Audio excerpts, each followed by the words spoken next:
Right, so this is a picture of the painting that we are going to be looking at this evening. And this is a predecessor of mine, in fact, giving a talk, a lunchtime talk on the painting to a group of members of the public. And this is, as I said earlier, probably one of the most famous works of art by the French artist Paul Cézanne. So I think I'll run you through a bit of background about Cézanne, and then we'll switch the image and look a little bit more closely at the composition and the technique and formation of this painting. So Cézanne was born in Aix-en-Provence, which I'm sure is familiar to many of us and summer holiday goers to the south of France. And he was born in 1839 to a fairly wealthy family. His father was a banker and was pretty well heeled, and wanted Cézanne to, in fact, be a lawyer and sort of carry on the family tradition of making lots of money.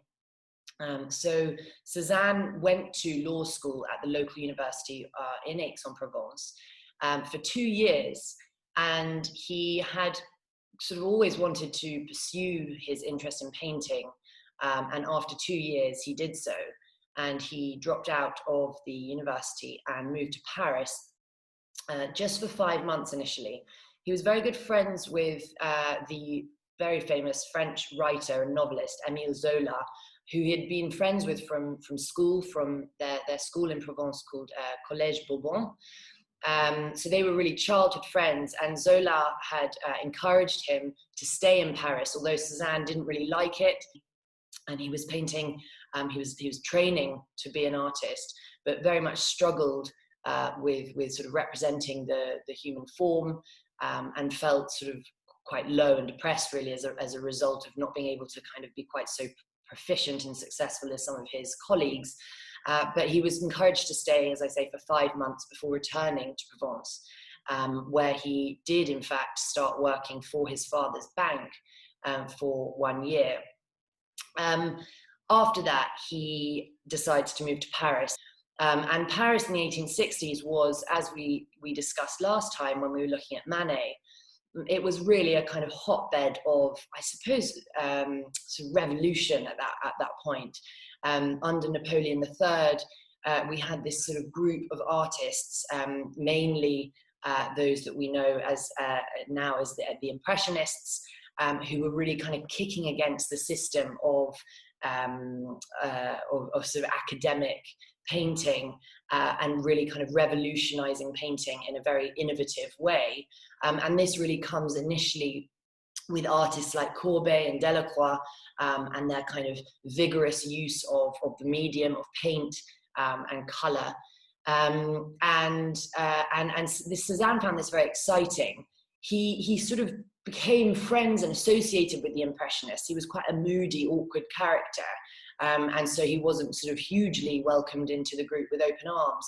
But I don't think he really wanted to be. He was associated with the Impressionists, but he wasn't really after the same goals. And he sort of felt that there was not just this idea of sort of focusing on light and atmosphere in paintings, was not of as much interest to Cézanne as looking at form.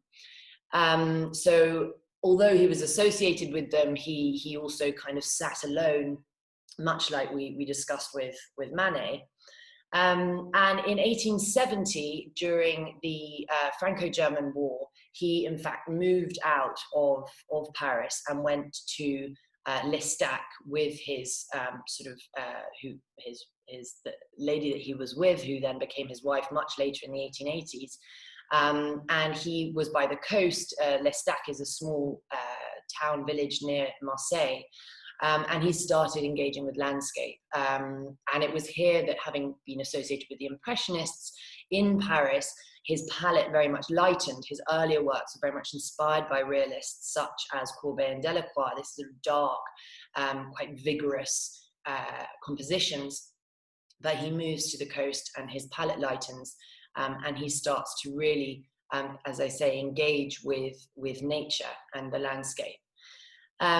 He, in fact, in 1872 to 74, he moves to a little town called Pontoise to stay with the artist Camille Pissarro, who was, of all the Impressionists, really the one that he was most strongly sort of affiliated with.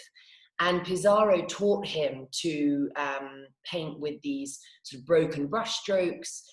He again, you know, taught him how to sort of, or encouraged him to lighten his palette, and taught him most significantly to paint en plein air, which was very revolutionary at that moment. That means quite literally in plein air, outside.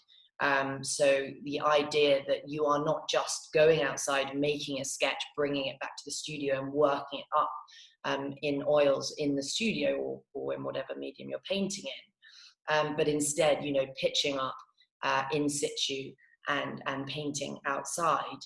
And so this was something that Cézanne very much picks up from his time in Pontoise with Pissarro. And then really from the sort of late 1870s to the early 1890s, we really see Cézanne kind of progress into his very mature style, which was looking at space as a very flat surface. And I think this is something that we'll come on to when we look at the picture, which I should say now we're kind of coming to in his chronology. This is one of the latest pictures Cézanne paints. And it's really in these mature years during the 1880s that he establishes his kind of signature style, or at least his most revolutionary technique, which is flattening the picture surface and also bringing objects, allowing objects, every object in the painting to sort of speak for itself, have its own moment, but also have a relationship with one another. And he was, of course, most famously very, very much developing this idea of building form with colour. And he was also expressing how he felt. So I think it's important to note that he's not an abstract expressionist, but he's i.e. expressing one's feelings in a very abstract way, but he's expressing how he feels onto reality. And so we see it through this kind of Cézanne gauze, as it were. He's putting his mark on real life. So this is one of the paintings that he paints in the sort of latter phase of his career. So he paints this really from the 1890s, end of the 1890s into the early 1900s, just before his death, really. We think that he finishes this painting. He dies in 1906. So a long time, and he spent a long time working on these paintings. It was very slow, very methodical. I think probably quite introverted, particularly in these last years. He sort of withdrew from life. His mother dies, and he really sort of pulls back in these latter years. And very kind of obsessive, I think. And we'll see that when we look closely at the picture, how he kind of really works up. I mean, a lot of love goes into his paintings. In terms of his reception, he was met with very critically in his life. He showed with the Impressionists in 1874 in their first sort of Impressionist show, and he was criticized the most of all of them. And then he shows them again in 1877, and then sort of continues really to be met with quite a lot of criticism. He had one sort of significant patron who he does a portrait of, but really he doesn't gain much popularity until right at the end of his life, which is a great shame, I think, because his father dies in earlier years. He dies in the 1880s, and I think, you know, it's quite a shame, because I feel like he really got to sort of prove himself by the end of his lifetime. But, you know, he only really became financially independent in his late 50s. So he had already gone back and asked for money from his father in his late 30s.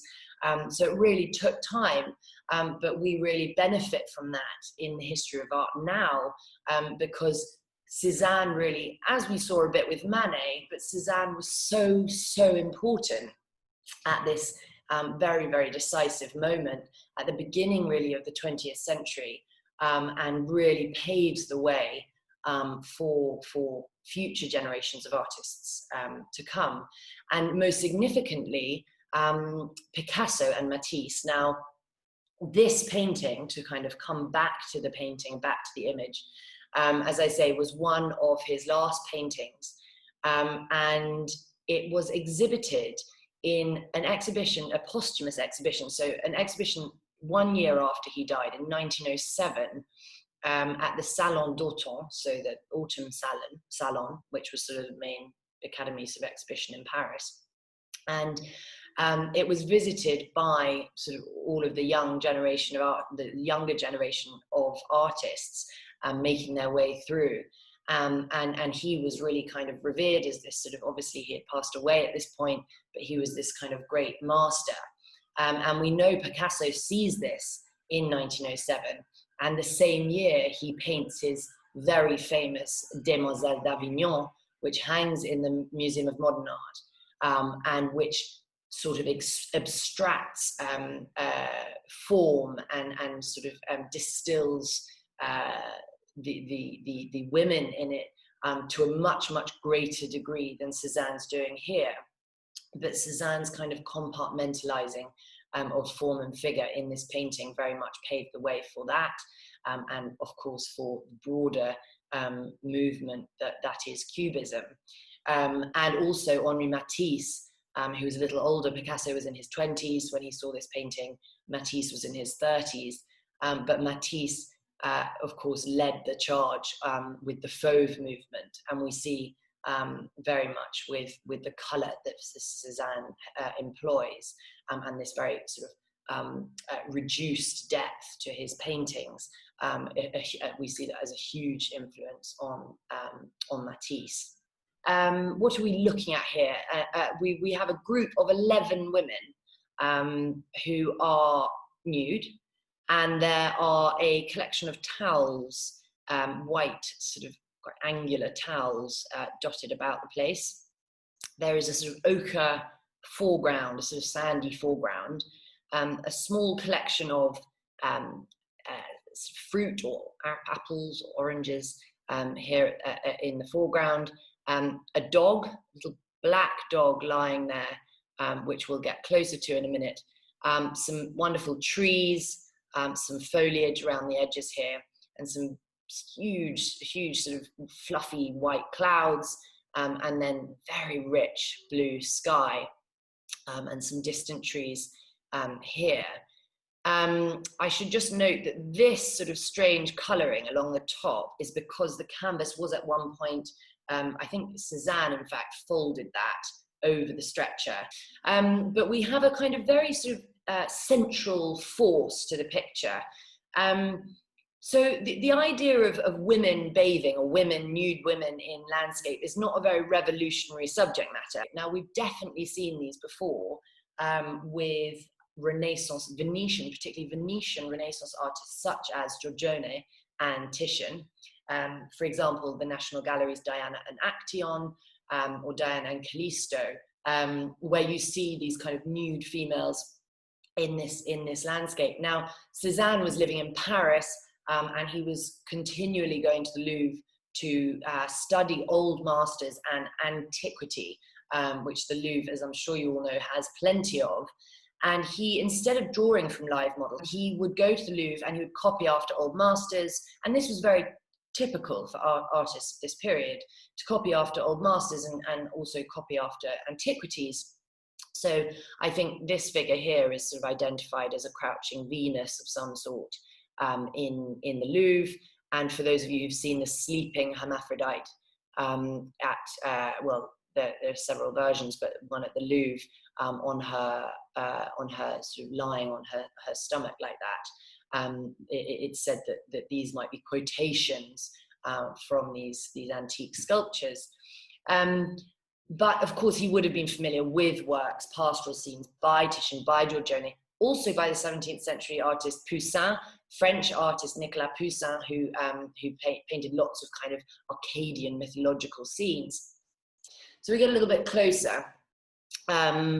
So I think what many of you are probably thinking is the fact that these forms are not very accurate. They're quite angular, and of course they sort of feel, like I said, they feel quite flat. They feel kind of smashed together, but all sort of simultaneously very independent of one another, with these very thick outlines between each of the figures. And the outlines, of course, are in blue. I think they're sort of blue, sometimes reinforced with black. You know, you have these sort of very thick blue outlines.